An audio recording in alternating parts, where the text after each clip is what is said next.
Dhaka medical college হাসপাতালের operation থিয়েটারে ঢুকে চিকিৎসকের উপর হামলার অভিযোগ তুলে নিরাপদ কর্মস্থলের দাবিতে রবিবার বেলা ২টা থেকে সারা দেশের সব সরকারি বেসরকারি হাসপাতালে কমপ্লিট শাটডাউন বা কর্মবিরতি কর্মসূচি ঘোষণা করেছেন চিকিৎসকরা। দুপুর ১:১টার দিকে ঢাকা মেডিকেল কলেজের প্রশাসনিক গেটে নিউরোসার্জারি ওয়ার্ডের চিকিৎসক ডাক্তার আব্দুল আহাদ এই কর্মসূচি ঘোষণা করেন। তবে Sylhet MAG Osmani medical college হাসপাতাল সহ সরকারি বেসরকারি হাসপাতালগুলোতে এখনও কর্মবিরতি পালন শুরু করেননি চিকিৎসকরা।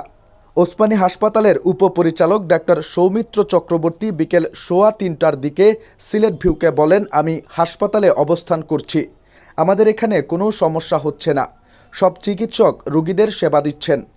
ঢাকা মেডিকেলের চিকিৎসক ডাক্তার আব্দুল আহাদ জানান, বৈষম্যবিরোধী ছাত্র আন্দোলনের সময় যে ২বার ইনসিডেন্ট ঘটেছে সেখানে এই হাসপাতালের চিকিৎসকরা নিজের জীবন বাজি রেখে ২৪ ঘন্টা সেবা দিয়েছেন, এমনকি নিজের পকেট থেকে টাকা দিয়েছেন, খাবার দিয়েছেন। বাংলাদেশের ডাক্তাররা বৈষম্যবিরোধী আন্দোলনের একটা অংশ। গতকাল যে ঘটনা ঘটেছে, নিউরোসার্জারির অপারেশন থিয়েটার থেকে রোগীর লোক এক ডাক্তারকে বের করে এনে মারধর করে, শুধু তাই নয়, মারতে মারতে ২০০ থেকে ৩০০ মিটার দূরে পরিচালকের কক্ষে নিয়ে যায়।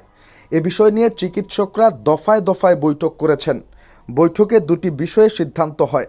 একটি হলো অভিযুক্তদের ২৪ ঘন্টার মধ্যে গ্রেপ্তার করতে হবে, দ্বিতীয় দাবি তাদের নিরাপত্তা নিশ্চিত করা।